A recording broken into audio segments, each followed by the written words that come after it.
Das ist Cleo und ich bin Rob. Wir sind Tätowierer aus Köln und haben unser altes Leben hinter uns gelassen. Gemeinsam mit unseren Katzen starten wir eine Weltreise unter Segeln. Echt, chaotisch, voller Herz. Komm mit und begleite uns auf unserem Weg.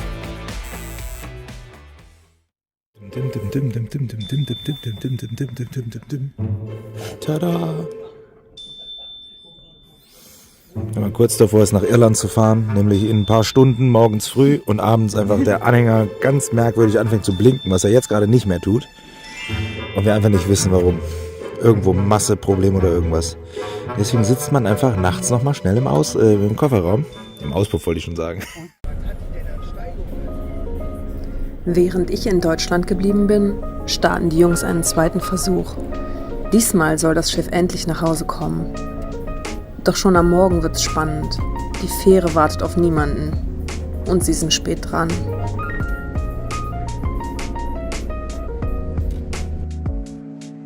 Aber sie haben es geschafft. Jetzt geht's weiter Richtung Schiff. Diesmal hoffentlich ohne Katastrophen.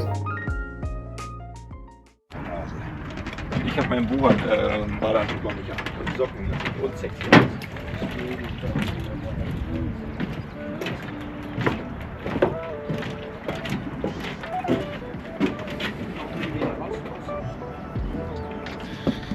So, hier wird noch ein Solarpanel umgebaut. Das war uns hier ein bisschen im Weg mit der Winch. Keine Ahnung, wer auf die Idee gekommen ist, das hier anzuschlagen. Bis hier ging das und da ging direkt die Winchkoppel vorbei. Also wunderschön für die Fingerchen. Ja. Mario, was sagst du dazu? Mario! Es klappt alles. Ansonsten haben wir das Ding hier soweit segelfertig. Ja, das ist natürlich wieder komplett dreckig. Noch ein bisschen verrosteter, seit wir vor einem halben Jahr das letzte Mal hier waren. Ja, was sollen wir machen, ne? Wir haben es gekauft, jetzt machen wir den Scheißhaufen auch fertig. Ja, das Ding muss uns jetzt über die Keltische See bringen, ne? Ärmelkanal, dann irgendwo bei Flissingen Mast legen lassen. Und dann über die Waal und den Rhein nach, verrate ich's? Köln. Nach Köln. Ja. Also holen wir es in die Heimat. Ursprünglich wollten wir es nach Belgien bringen, aber das war uns einfach zu viel Fahrerei. Das letzte Mal mit der Fähre zurück und dann mit dem Anhänger von Belgien nach Deutschland. Horror. Also ich meine, geht noch 3 Stunden, aber wenn du dir vorstellst, dass du das irgendwie alle 2 Wochen machen willst oder mehrfach im Monat, nee, auf gar keinen Fall. Ja.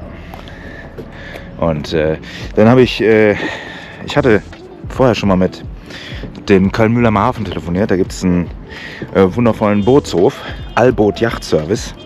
Und was mir gar nicht bewusst war, ist, dass ich witzigerweise den jungen Mann, dem dieser Yachthof oder dieser Boatyard gehört, dass ich ihn auch noch kenne. Und es war schon wieder so zufällig. Keine Ahnung. Und ihr müsst euch vorstellen, wir wohnen 20 Kilometer von Köln entfernt. Also es ist nicht selbstverständlich, dass irgendwo in Köln einfach ein Yachtservice ist und man genau da einen kennt. Man kennt überall immer einen, aber das war schon so zufällig wieder. Und da denke ich mir wieder, wie klein ist die Welt. Wahnsinn. Also war ein wirklich, wirklich glücklicher Zufall. Und ja, der wird uns da rauskranen, hat uns ein schönes Plätzchen da parat gemacht. Jetzt müssen wir es nur noch bis dahin schaffen.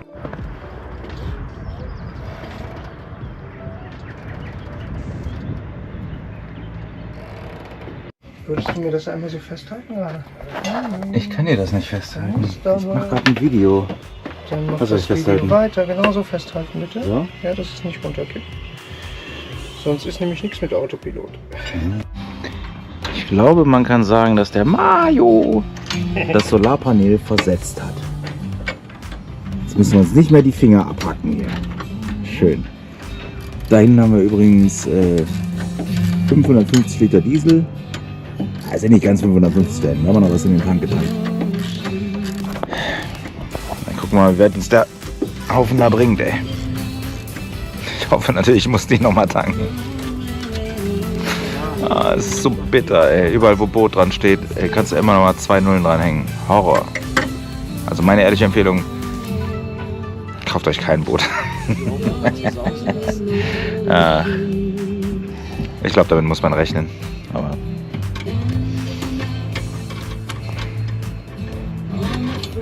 sobald der Moment gekommen ist, wo wir weg können, wo wir aufbrechen, ganz aufbrechen, ich glaube, dann ist alles vergessen. Haus da. Das steht nach vorne hier. Weil immer nur beigeflickt wurde, wird das jetzt einmal komplett auseinandergenommen. Und jetzt hoffen wir, dass wir das alles wieder wunderschön verkabelt kriegen, damit das Signal vorne richtig ankommt. Weil das Problem war nämlich, dass der Ruderlagengeber offensichtlich kein korrektes Signal ausgespuckt hat, sodass dieser Autopilot nicht erkennen konnte, in welcher Lage das Ruder ist. Dementsprechend gucken wir jetzt mal, nachdem wir die Leitung nach vorne weitestgehend sauber gemacht haben und fehlerhafte Geräte rausgenommen haben, vielmehr der junge Mann hier, ich habe da neben gestanden und geklatscht, dass das dann hoffentlich funktioniert, wenn wir es jetzt neu verkabeln. Gucken, drückt mal die Daumen.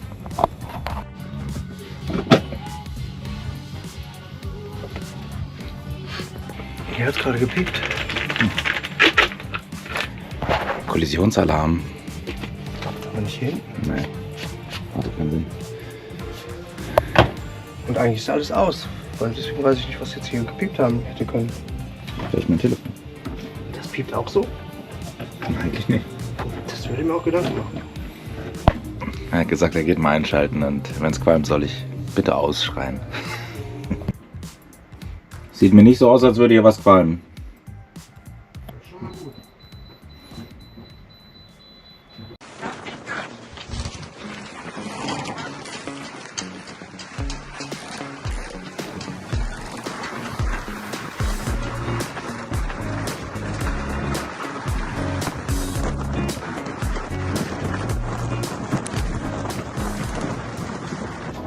Also man muss sagen, man macht hier ein absolutes Gefühlschaos durch. Ich habe jetzt schon wieder 2 Tage nicht gefilmt, weil ich einfach nicht in der Stimmung war.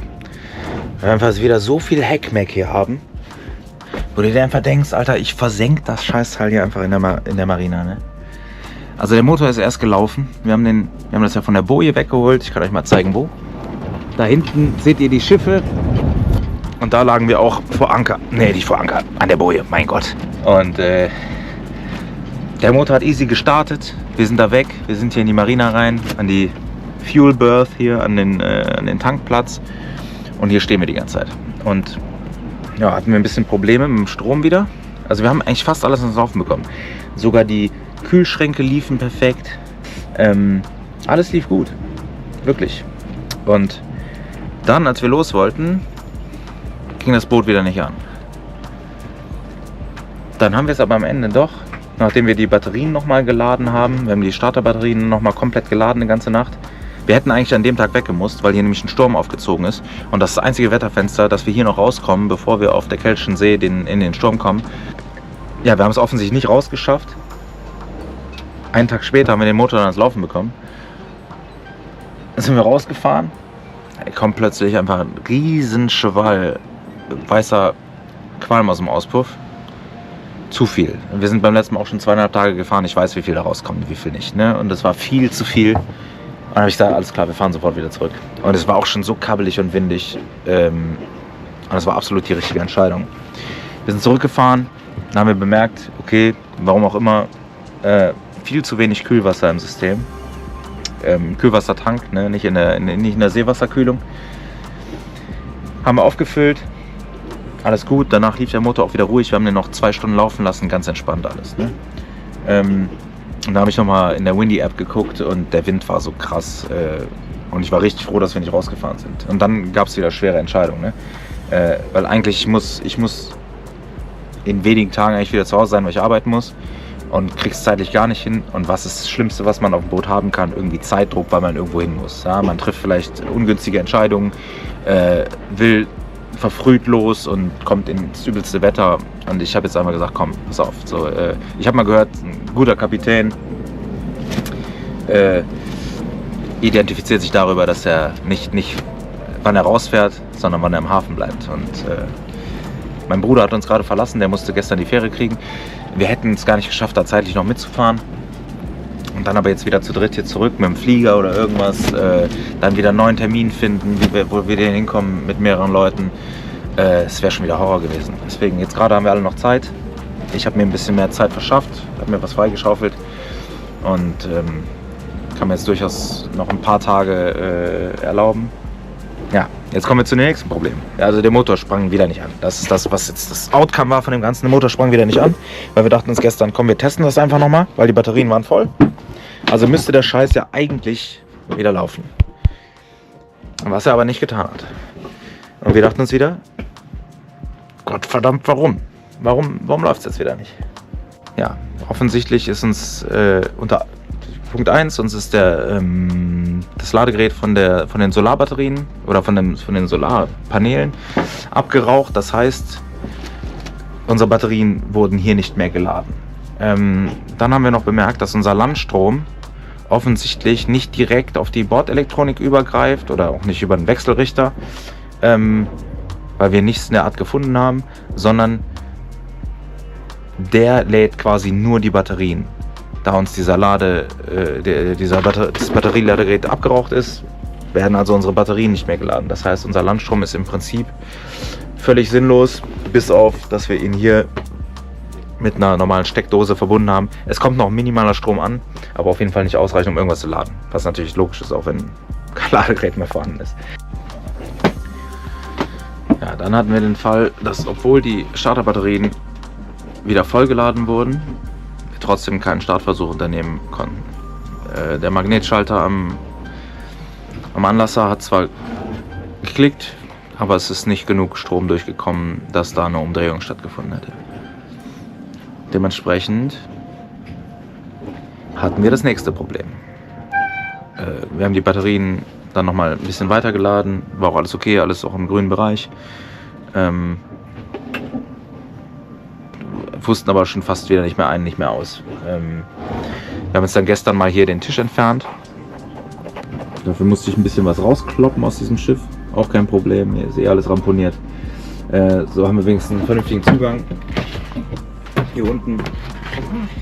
Hier auch wieder schön die Abendlektüre, ne, neben den Batterien, auch herrlich. Hier jetzt unser kleines Setup. Ja, was uns dann im Zuge dessen aufgefallen ist, dass offensichtlich der Anlasser defekt ist. Nicht der Anlasser, die Lichtmaschine defekt ist. Das heißt, wir sind jetzt an der Lichtmaschine dran. Wir haben hier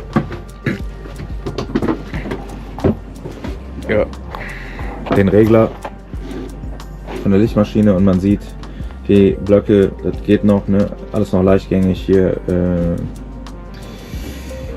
Aber hier drüben ist halt alles höchst korrodiert. Irgendwie war das auch ganz komisch angeschlossen. Also hier war quasi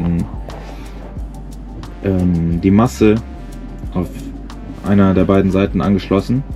Die Gehäusemasse, die eigentlich gar nicht da dran sollte. Wir schätzen, dass die irgendwie irgendwas überbrücken wollten, weil der schon einen Schaden hatte oder irgendwie, keine Ahnung. Ich kann es mir nicht so ganz erklären. Hier ist alles so übel verdrahtet, dass du wirklich dir ganz schweren Reim auf alles machst. Was wir auch noch rausgefunden haben, ist, dass ein Massekabel, was eigentlich von der Starterbatterie zurückkommt, quasi dieses hinten links, das geht eigentlich hier unten durch und kommt dann wieder zurück zum Kreislauf. Es war aber überhaupt gar nicht angeklemmt. Dementsprechend kam die Masse nur über ein ganz, ganz langes Kabel nach vorne, was zum Bugstrahlruder geht, was seit Ewigkeiten außer Betrieb ist, offensichtlich. Das heißt, da kann nur irgendwie ein Kriegsstrom angekommen sein.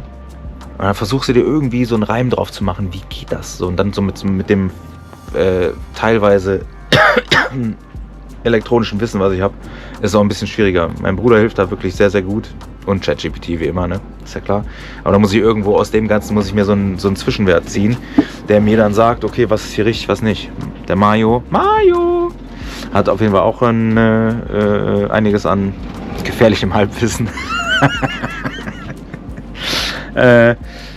Und so kommen wir irgendwie zu Rande, ne? Fazit ist, wir werden die Lichtmaschine, werden wir zu so einem Lichtmaschinen-Spezi bringen. Irgendeine Koryphäe hier für Lichtmaschinen, wie ich gehört habe. Und dann hoffen wir, dass wir diese 2-3 Bauteile austauschen können, gegebenenfalls einmal eine neue kaufen. Und dann gucken wir mal.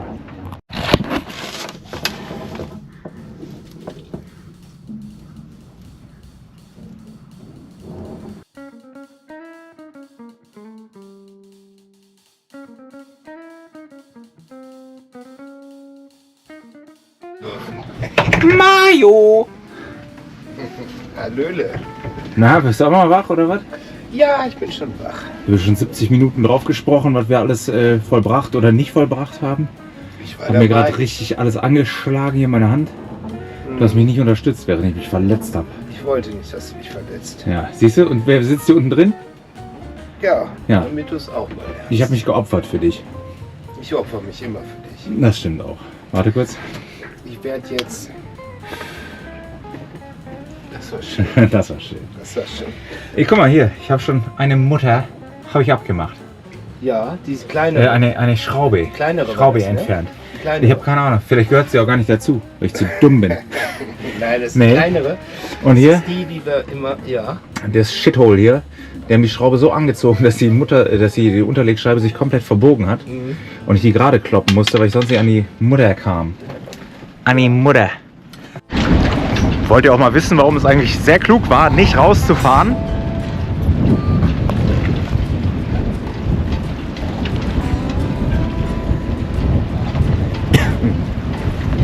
Weil hier insgesamt so ein kleines bisschen, sagen wir kabbelig. Ich würde es kabbelig nennen. Hätte auf jeden Fall Spaß gemacht auf die eine oder andere Art und Weise, aber wenn man gezwungen ist, da durchzufahren, sieht das auch schon wieder anders aus. Naja, Schwamm drüber.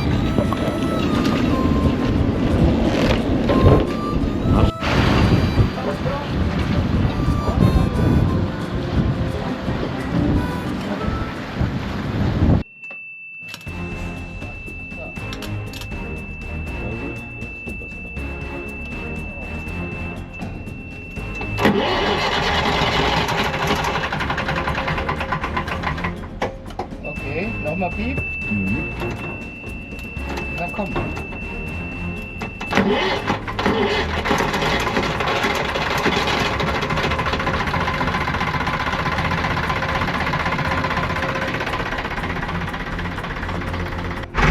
Also es sieht jetzt schon so aus, als würde die Lichtmaschine laufen. Haben wir recht, Mario? Ich denke, dass wir... Nee, wir haben recht. Selbstverständlich haben wir recht. Der Strom ist von 3,14 auf 3,15 und dann noch auf 3,16 gegangen. Und das zeigt uns, die Lichtmaschine funktioniert. Endlich. Sein Wort in Gottes Ohr.